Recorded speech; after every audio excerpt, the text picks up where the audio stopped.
One per club, the best uncapped player at every Premier League team. One per club, the best uncapped player at every Premier League team. Arsenal, Fabio Vieira. We have a feeling that Eddie Nketiah might stall at one England cap, but Vieira is yet to get out of the blocks for Portugal despite appearing in the top 10 players with Portugal under-21 caps, heading by former Everton loanee Manuel Fernandes, after breaking through at Porto. Not being close to first choice at Arsenal is not helping his case. Aston Villa, Ezri Konsa. As Aston Villa have established himself in the top 5, Konsa has formed a phenomenal partnership with the brilliant Pau Torres. He owes Unai Emery a massive debt of gratitude. An England call-up came, but the wait for a debut continues. Bournemouth, Lloyd Kelly. A target for Liverpool and Spurs in January, any such move would undoubtedly bring an England call. Kelly has 10 England under-21 caps and the massive tick against his name that is being able to play at left-back. Brentford, Rico Henry. One thing being an England right-back on this list, but you do need to have a look at yourself if you're a left-back and haven't snaffled a cap somewhere along the way. In fairness to your Rico Henrys, that's because when faced with injury-related left-back shortages, Gareth does like to redeploy one of his great many right-backs rather than go for another left-back. Sometimes he'll even use a right-sided forward, such as his reluctance to look beyond the Chilwell-Shaw duopoly among actual left-backs. Bit harsh on Henry, who is well into a third season as a solid Premier League citizen with Brentford and was one of the left-backs Manchester United had a little desperate late look at in the transfer window. In fairness, that list does comprise all of the left-backs. Brighton, Solly March. João Pedro got himself a Brazil cap, so March steps in here, perhaps forever to remain uncapped and just be one of those solid Premier League sorts who could have had 97 caps for Wales if only he had a grandma from Conwy. Burnley, James Trafford. England under-21's Euros final hero has shipped 30 goals in his first 12 Premier League games as Burnley goalkeeper. He's not getting a call-up anytime soon, even if Aaron Ramsdale loses his place. Nick Pope is poised. And then there's Wes Foderingham. And Jason Steele. Chelsea, Noni Madueke. Even Malo Gusto has one cap. Even Mark Cucurella has one cap.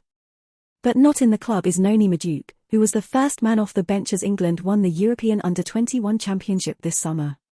Sooner or later, Madueke could have his head turned by Nigeria. Starting one Premier League game for Chelsea will not shift him into Gareth Southgate's plans anytime soon. Crystal Palace, Michael Olise. For as long as he remains uncapped by France, there remains the tantalising possibility of his England eligibility. But he turned down England under-21 boss Lee Carsley and could also represent Algeria or Nigeria, but appears to have eyes only for Les Bleus, having represented them exclusively at youth levels. Fair enough too, but that squad is a tough nut to crack. Moving to Chelsea might have helped, but it also very much might not have. We're pretty glad he stayed with Palace. Everton, Jared Branthwaite. We did wonder whether Branthwaite would be the next central defensive cab off the rank after Levi Colwill, but Gareth Southgate turned to Ezri Konsa instead of the 21-year-old who enjoyed a very lovely loan with PSV before returning to Everton to make their defence quite a lot better. Fulham, Issa Diop. Surprising number of capped players at Fulham, it turns out. We won't lie, Andreas Pereira's one cap for Brazil in 2018 is a bit inconvenient for us here. Proud moment for him, sure, but inconvenient for us. So we opt for Diop, who has represented France at U16, U17, U18, U19, U20 and U21 level, but crucially never for the full national team. It has always been a dream to play for France. If it happens, otherwise too bad, he said when turning down both Morocco and Senegal. We guess it's too bad then. Liverpool, Harvey Elliott. Couple of England midfield likely lads available here, with Harvey Elliott perhaps a touch more likely to graduate to full honours than Curtis Jones, a man who appears destined to turn up for 2 months a year in an injury crisis and do brilliantly before disappearing again. Elliott and Jones have 36 caps between them for the under-21s. Luton, Thomas Kominski. Luton. Lovely story and all the rest of it, but there's no point pretending they're going to be anything other than a burden when it comes to one per clubs. Thank the very heavens, then, for the fact goalkeeper Thomas Kominski has made it as far as Belgium's bench on 19 occasions across the last decade but never made it as far as the pitch. Might piss him off a bit, but we're grateful. Manchester City, Stefan Ortega. Even Oscar Bob has played for Norway and Rico Lewis has now played for England, so we are now looking at the reserve goalkeeper. Confession time, we had no idea he was German. But we're now grateful that he is, and also grateful that he was on the reserve list for Euro 2020 and 2021 when he was at Arminia Bielefeld. We think we are probably safe in this choice for the next 2 years. Manchester United, Aaron W. Wan-Bissaka. Right backs everywhere, and not a drop to drink. In fairness to W. Wan-Bissaka, he has pretty successfully turned around a Manchester United career in serious danger of stalling completely, but it's got him nowhere near an England call-up.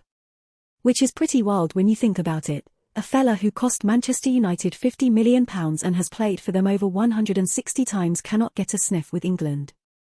Newcastle, Sven Botman.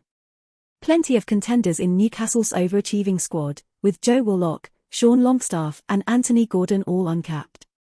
Hard to look past the brilliant Botman, though, who has made it as far as the Netherlands bench a few times but got no further.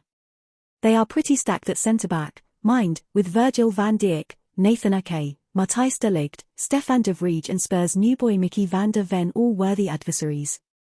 Nottingham Forest, Morgan Gibbs-White. Forest's squad manages to contain a vast number of caps, thanks chiefly to Wayne Hennessy, Cheikhou Kouyaté, Serge Aurier and Chris Wood, but also some eye-catching uncapped members. None better, though, than Morgan Gibbs-White. He's a player who has about him a distinctive hard-to-define internationally kind of vibe. We're almost certain that if he did get a chance with England, he would do really well. His era is to play in positions where England are absolutely stacked with absurdly good options. Sheffield United, Cameron Archer. We fear he's going to be really quite good. Don't get us wrong, we've nothing against him or Sheffield United. We hope he does well, genuinely. We're just worried about all the puns. Tottenham, Guglielmo Vicario. The goalkeeper of the season so far is an Italian who has sat on the bench 9 times for his country and watched Gianluigi Donnarumma and Alex Meret start in his stead. But a phenomenal start to this campaign since joining Spurs might just earn him a chance.